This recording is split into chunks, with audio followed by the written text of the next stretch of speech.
The Beekeeper is one of the most Jason Statham movies I've ever seen, so let's talk about this thing. As always, this video will have spoilers, so if you don't want spoilers, head over to my shorts, TikTok, or Instagram and check out my one-take movie review on this movie. But without further ado, let's talk about The Beekeeper.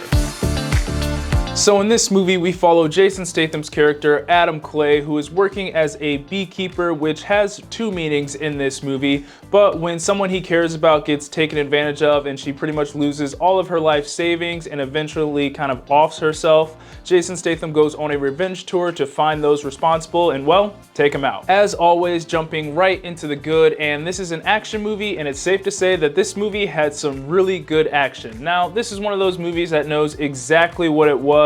It's a dumb action movie and it absolutely delivered on that standpoint. Now, this is one of those movies where you go to see Jason Statham absolutely obliterate bad guys for a couple hours, and well, that's pretty much exactly what you get. Some of these kills were just so unnecessary and ruthless, but that's what kind of brought a little bit of fun to this movie. I mean, the part where Jason Statham tied one of the villains to a car and then proceeded to send that car off a bridge was just awesome, and that's just that type of action that allows you to sit back and have a bunch of dumb fun with this movie. This was pretty much Jason Statham's version of John Wick, and although the action is definitely not as good as the John Wick action, and the movie was by far not as good as any of the John Wick movies, it still kind of holds its own and does its own thing, and the action in this film was pretty solid. And the only other thing I have for the good is that the first like 20 to 30 minutes of this movie was awesome. I mean, this thing got off to a blazing hot start. It just jumped right into the plot, and I really appreciated that. And it really only took a couple of scenes to set this whole plot in motion. Essentially, someone he cared about got hurt, and now he's gonna go get the bad guys responsible. And then that put us right into an action scene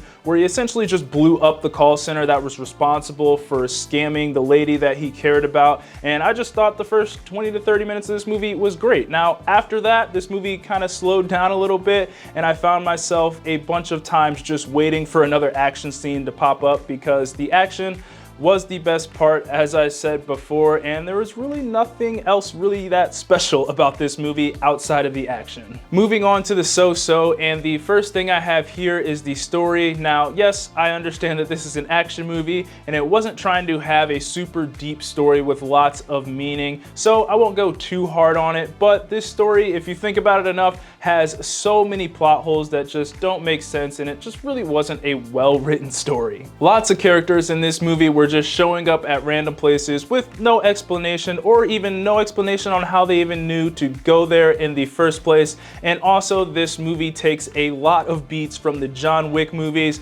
and that was just something I just had to laugh at because they stole those beats, and in my opinion, they didn't do them nearly as good as the John Wick movies did. But again, I'm not gonna harp too much on the story. If you really think about it, you could rip this entire movie apart pretty easily, but at the end of the day, it's just a dumb action movie. It knows it's a dumb action movie, so I'm gonna leave it at that. Next up for the so-so, I have the villains. Now, the villains in this movie were just kind of there so Jason Statham could take them out, and I kind of expected that. The main villain was played by Josh Hutcherson, and he did fine in his role, but his character was essentially if a Gen Zer became a supervillain. And he was one of those villains that really posed no threat. I mean, as soon as Jason Statham got to him, you knew it was going to be lights out quickly, and that's pretty much exactly what happened. He was your pretty cliche, cartoony villain for a movie like this, so at the end of the day, it's not a big deal. I just wish he was just a teeny bit more compelling. And finally, moving on to the bad, and the first thing I have here is that all the side characters in this movie just weren't good in my opinion. I mean, I really only cared about seeing Jason Statham's character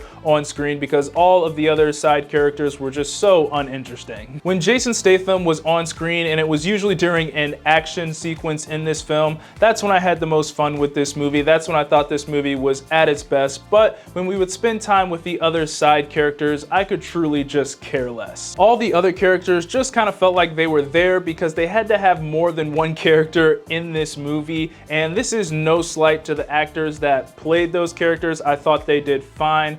Their characters really just didn't contribute to the plot much at all. And next up for the bad, and this could just be a me thing, but Jason Statham's character's face was all over the news in this movie, and it was clear that the FBI was looking for him.